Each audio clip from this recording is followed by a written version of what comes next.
Lucie Matin. Sur France Bleu Pays Basque. Il est 7h16. C'est la semaine de l'industrie au Pays Basque et on s'intéresse ce matin à un projet en particulier porté par les industriels. C'est le projet Iparla Wassila. Et on est avec Thibaut Ourqueby. Bonjour. Bonjour. Vous êtes le délégué général de Pays Basque Industrie. C'est une association qui a été créée il y a 4 ans, qui rassemble désormais 60 industriels de toute taille. Vous représentez presque 5000 salariés, 1,4 milliard de chiffre d'affaires. Et vous défendez donc avec votre association ce projet Iparla. On en parlait déjà il y a 2 mois sur France Bleu Pays Basque. L'idée, c'est de créer une filière de recyclage des plastiques industriels. Ça va servir à quoi exactement en fait ? Alors déjà, Iparla, ça va répondre à une problématique commune des industriels qui est de revaloriser le plastique d'usine, parce qu'aujourd'hui, il y en a encore beaucoup trop qui finit enfoui ou incinéré, alors que le plastique est parfaitement recyclable. Combien à peu près en tonnes ? Vous avez une idée de ce que ça représente chez nous au Pays Basque ? Alors nous, on a commencé une cartographie à notre niveau et on a cartographié 350 tonnes de plastique par an dans les usines du Pays Basque. Cette cartographie est encore à construire, mais voilà, en base, on part de ce chiffre-là.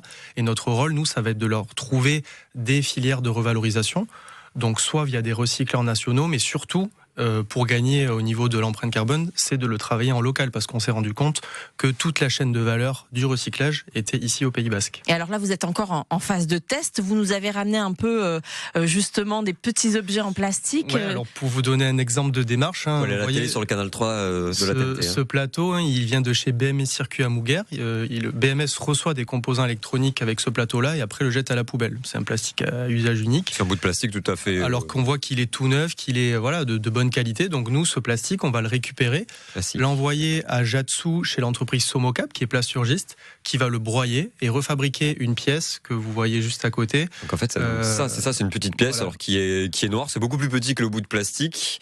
Et il y a, comment on peut la décrire, cette pièce ? Donc c'est une pièce qui se monte sur une chaise de chez Sokoa à Hendaye, donc une chaise de bureau.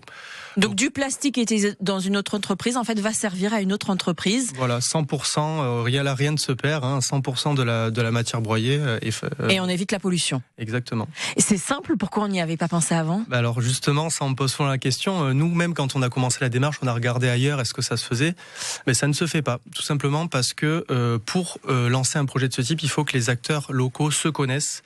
Et c'est la particularité de notre association, d'avoir une association multifilière où l'agroalimentaire va travailler avec l'aéronautique, avec la maroquinerie.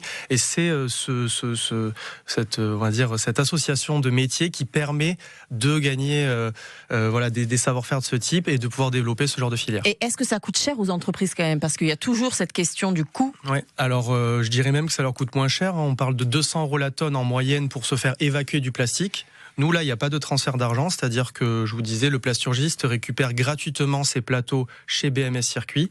Donc, on devrait même améliorer le bilan financier, même si c'est pas du tout l'objectif premier de ce type de démarche. Et là, vous êtes encore en phase de test, on est bien d'accord ? Comment est-ce que ça va s'articuler ? C'est quoi le calendrier ? Donc, jusqu'à septembre 2026, on va réaliser des prototypes et des pièces de plus en plus complexes. Là, vous voyez, on commence par une petite pièce, mais demain, on ira vers un dossier de chaise, par exemple, qui est beaucoup plus volumineux et technique. Et faut pas que vous vous cassiez la figure quand vous asseyez dessus. Donc, ça va demander de déverrouiller des leviers technologiques.